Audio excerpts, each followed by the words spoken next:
নিজে বাড়ি গাড়ি করমু, যদি আল্লাহ ইনশাল্লাহ কবুল করে এটাও কিনমু। লঙ্গির নিচে মানে লঙ্গির নিচে ওই যে এই জিনিসটা ওটা তোর মাগ না কেউ দেন, ওটা কিনাই লাগে। সালাম আলাইকুম। এম্মান এম্মান, ওরা মনের কথা কই দি হনেন। আর একালে মোর একলার মনে যে হ্যাঁ কিন্তু না, কিন্তু হকলটির মনে ঘুরে বেড়ায়। কথাটা কি, ওই যে আমনের আমি মাসে যে টাকা ইনকাম করি না, হ্যাঁ আমাকে আশেপাশে লোকজন মনে করে কি 1 কোটি টাকা কামাই করি মাসে। আর বন্ধু বান্ধব ওরা তো কবেই মনে করছে যে লাখপতি হয়ে গেছি। আর ওই আত্মীয় স্বজন এরা কয়েছে না, ও লাখ টাকা না পাইলেও মাসে মনে হয় 80-90 হাজার টাকা পায়।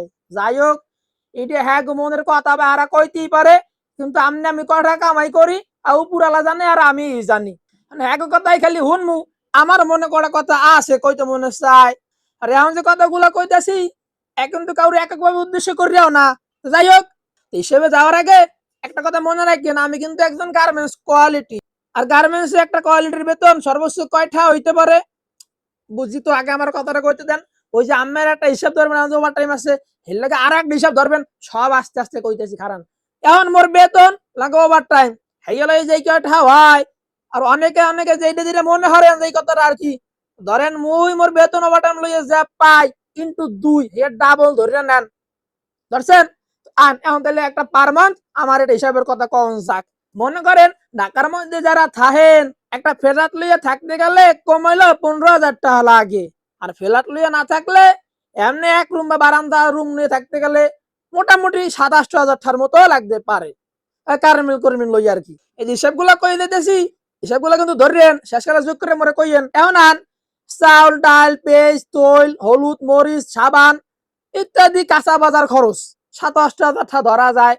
আর 27,000 টাকা বেশিও না, কারণ দেশ গ্রামে বই বই মানে ঢাকা কয় কচুরলতি ওইয়া জঙ্গলে জঙ্গলে কচুর করা হইয়া থাকে, দেশের মানে খায় না। আর ঢাকা কিনতে গেলে 80-90 টাকা কেজি। তো 27,000 টাকা বাজার খরচ ধরছি, আমরা এসব করে করেন যে বেশি ধরছি না কম ধরছি। এরপরে একটা মাসের হাত খরচ আছে আমার, ধরেন হাত খরচ 2,000 টাকাই ধরেন, বেশি না। তো এরপরে বাড়ি বা অন্য কোথাও কিছু টাকা টোয়া পাঠান পোটান লাগে, 5,000 হিসেবে ধরন যায়। এরপরে ওষুধ বাড়ি বা অন্য খরচ টুকটাক থাকতেই পারে, আল্লাহ ওই খরচটা না লাগুক ওটা নাই ধরলাম হিসাবে।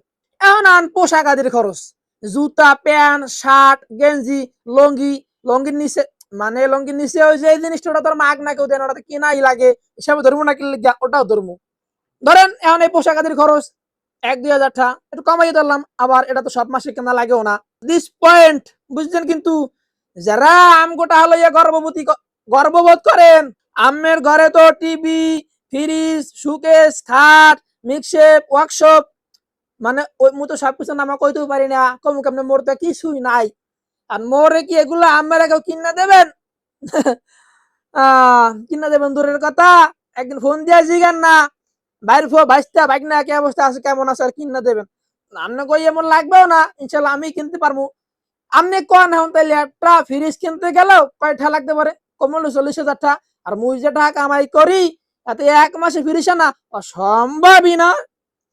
তাইলে যদি আমি কিস্তিতে আনি 5 মাসের কিস্তিতে আনলো, এক মাসে ধরেন 8,000 টাকা কিস্তি, হিসেবে 8,000 টাকা ধরেন।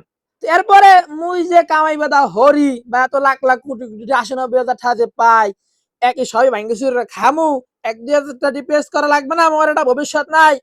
ওই 1-2 হাজার টাকা ডিপিএস খরচ ধরেন।